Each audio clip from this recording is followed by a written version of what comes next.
If you're a parent and you know that the child under your care is an Ogbanje or a Marine,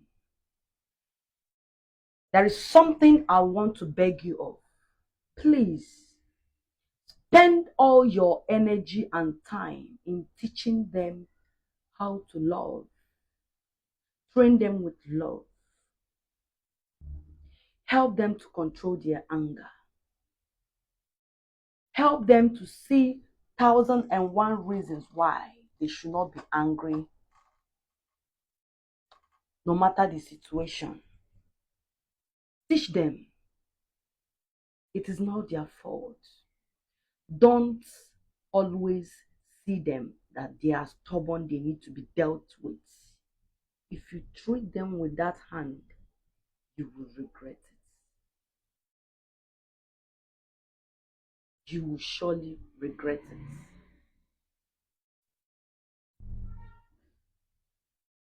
Because no amount of beating will make them come down and beg. Don't beg. We will always see more reasons in what we are saying or doing. If your child is an Ogbanje or a Marine, teach them love. Don't handle them with iron hand. Otherwise, you are endangering yourself and the child. Because when they grow up with that anger issue, they are going to be destroying a lot instead of repairing.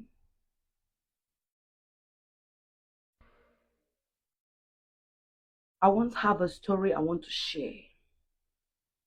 You see, when they tell you that as an Ogbanje, if somebody offends you, whether you want to forgive or you don't want to forgive, as long as that person has offended you, it's no longer in your hands.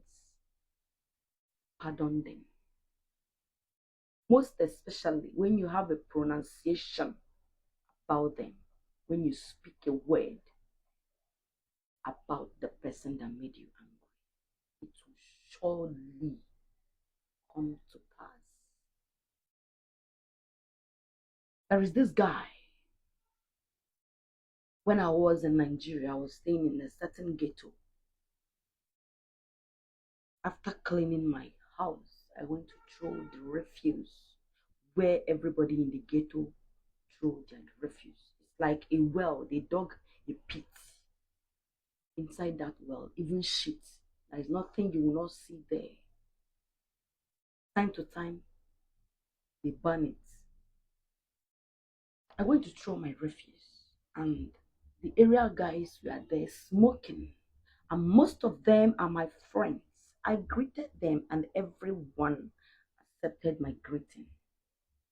But there is this particular guy that he's not even living in that ghetto. He commanded me to go into that pit and take up my refuse. This is a confession I am making because I don't know how my body felt today that I'm speaking out. Some people around me have told them the story. When I refused due to my stubborn spirit and energy, I challenged him that nothing on earth will make me do that. He kicked me down. I fell on the stone. When I fell down,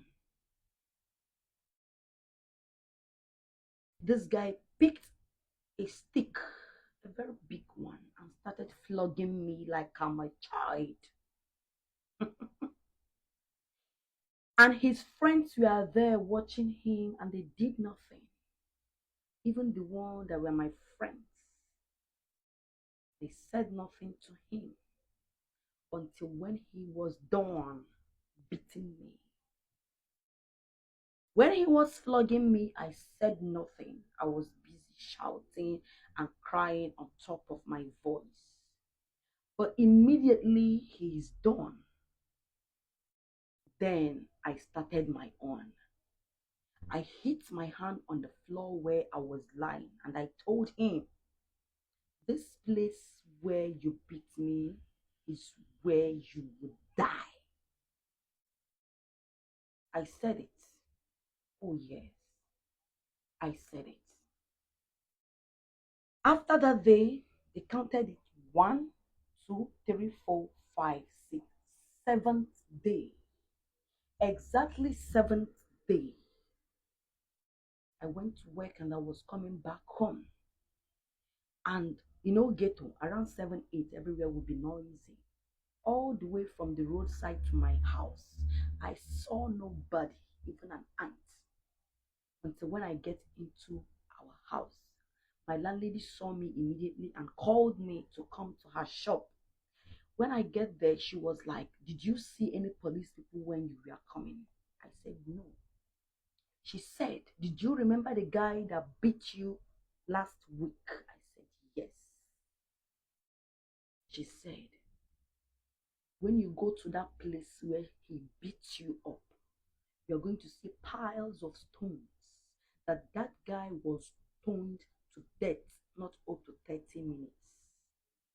That the police people just came to pick up his carcass."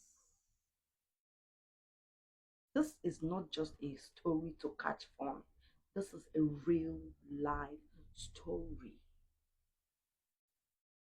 which emanated by Angren and Ogbanje. I have a lot of stories like this in my diary. I also have stories of people I set free. Cannot be an Ogbanje and people who intimidate you. If they are intimidating you, you don't know your rights. Your people are not with you. If anybody should intimidate you and go scot free, your people have left you behind. So, whatever thing you do, make sure your people did not leave you behind as an Ogbanje. This is a real life lesson. And I believe in his next life, he will never try such thing again. Up till now, I am not sorry for him because that guy caused me pain. I almost broke my leg